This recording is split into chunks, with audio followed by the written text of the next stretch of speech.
Faly tafadadala aminao amin'izao takariva izao tompoko lahy sy tompoko vavy manatitra ny arahaba ary manasanao mpanajana indray anaraka ny vaovao hatramin'ny farany efa vonona tanteraka hiatrika ny fifidianana izay tanterahana amin'ny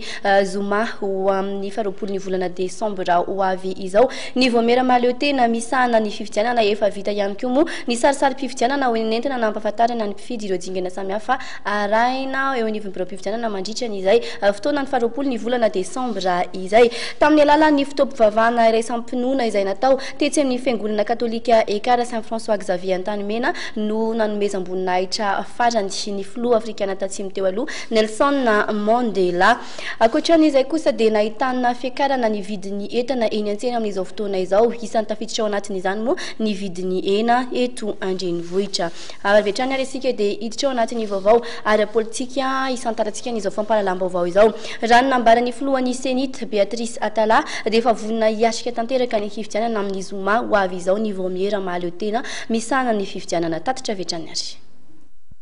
Afaka efatrandro tokoa dia irosa ny fifidianana filoham-pirenena fihojiana faharoa sy ny fifidianana solombavambahoaka ny malagasy. Fifidianana izay samy hafa tanteraka ary misy ny fandaminana manokana izay napetraky ny Senita amin'ny fifidianana izay ho toto-saina amin'ny zoma io. Ny fandaminana ao anatin'ny bureau de vote moa zany dia tiantsika zany mba piavaka tsara hoe manana deux élections différentes ary élection anankiroa mahaleo tena satria samby élection nationale na élection générale moa filazanjareo any Afrika azy dia misy ny fandaminana mba piavaka an'izay zany dia ny bureau de vote anankiray ihany fa ny urne ampiasaina anankiroa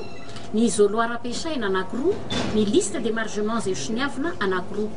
ka rehefa miditra amin'ny bureau de vote zany tsika dia misy isoloir manokana idiratsika rehefa hifidy ny filoham-pirenena dia misy isoloir manokana ny idiratsika rehefa hifidy ny solombavambahoaka zany ary ny angatahanay moa amin'ireo membre ny bureau de vote dia mba ho asiana soratra zany hoe tia ny isoloir présidentiel dia tia ny isoloir législative amin'izay fotoana izay. Momba ny fanisam-bato araka ny fanazavana nentin'ny filohan'ny Senita dia ny fanisana vato azy tamin'ny fifidianana filoham-pirenena no tanterahana mialohan'ny fifidianana solombavambahoaka. Tafiditra ny vanim-potoam-pahavaratra ny fifidianana izay ataony 20 desambra ho avy izao. Efa misy ny fepetrany raisin'ny Senita etrehana izany. Zany aloha zao hoe efa mahita arc-en-ciel ry hitako ry dikan'izay zany efa ho maina amin'ny andro efa noraisin'ny Senita zany ny zavatra rehetra momba an'izany na ny point de ramassage ireo vokatra ireo eto zany dia tianitsikely aloha ohatrany tsy miteny tamin'ny cadre de concertation hoe telopolo ny hélicoptère ho azon'ny Senita 10 na 9 ray isaky ny province zany hoe eritreretanay ametrahana ny hélicoptère dia efa mijery an'izay akaiky ny Senita zany misy ny entana zay nalefa tao zany ohatra ny tany maromaro dia miandry rano dia camion andehanantsika mifatonga soamatsarany ny camion amin'izao fotoana.